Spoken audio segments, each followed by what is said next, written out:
Valdebebas woke with a different kind of silence the morning after the opening fixtures, the kind that isn't peace but the pause before a thunderbolt. People there speaking clipped sentences now. The usual hum of confidence has been swapped for murmured questions and a rapid checking of spreadsheets and schedules.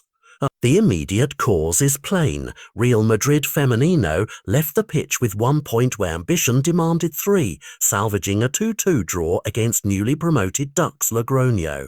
A result that reads worse when set against Barcelona's reply to the weekend, an 8-0 rout of Alhama that landed like a declaration of intent. It is the contrast that stings. Madrid arrived at this season convinced they had done the heavy lifting over the summer, a sequence of targeted signings, an experienced coach installed to knit fresh personalities into an immediate title challenge, and yet the campaign's opening minutes exposed that transactions on a balance sheet don't always equate to harmony on the pitch. Inside the presidential box, sources say the silence was less about surprise and more about disappointment. The project that promised to close the Blaugrana gap had failed, at least for one night, to convince anyone watching that the needle had shifted. On the surface, the match with Logroño produced the sort of small details that add up. An inability to control midfield tempo, half chances left adrift, harmlessly wide, defensive lapses that invited pressure rather than suffocated it.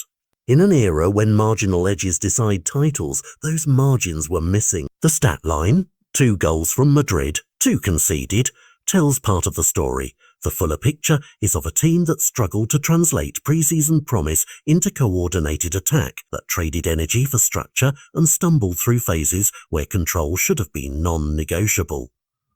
Coaches and directors watch those gaps and see not only tactical problems, but questions about mentality and timing that money alone cannot buy. Meanwhile, over in Catalonia, Barcelona's shellacking of Alhama was more than a score, it was a message. The Blaugranes, even after a summer that saw changes and notable exits, looked like a machine with gears still well meshed, movement, ruthless finishing, and a depth of players ready to seize the moment. For rivals, a match like that is a reminder that dominance is rarely repaired by a single transfer window, it is maintained by culture and continuity. The optics are brutal. Where Barca roared, Madrid stumbled, and optics matter in a league where sponsors, fans, and the board equate confidence on the field with value off it.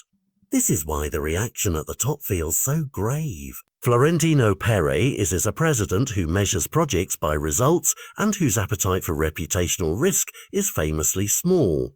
When an operation involving substantial investment fails to produce both performance and the halo effect that attracts support and revenue, impatience follows. It's less about one draw on a resume calendar and more about the narrative thread it can create, a season that will be dissected in tabloids, boardrooms, and the stands if early momentum is surrendered. Sources close to the club suggest conversations are now moving fast from a why to what next. What might those next moves look like? The immediate fixes are familiar: training sessions sharpened to a surgical degree, tactical recalibrations to tighten midfield links, urgent meetings to restore unity and address the mental edge. There may be public reassurances and private ultimatums. If results continue to disappoint, structural changes become possible talk, selection policies reviewed, the coach's plan put under more intense scrutiny, even offloading underperforming pieces mid-season if the emergency requires it. The key point is that the club's ambition is no longer theoretical. The first cloudy weekend turned ambition into a practical problem, demanding quick answers. Fans and pundits will debate whether one weekend is a thermometer or a storm. Both have truths. A single result does not define a season, but the timing of this stumble, amid a summer of heavy spending and public expectation, amplifies its consequence. The next fixtures will be less about excess and OS and more about temperament. Does the squad have the resilience to respond publicly, to convert pressure into performance?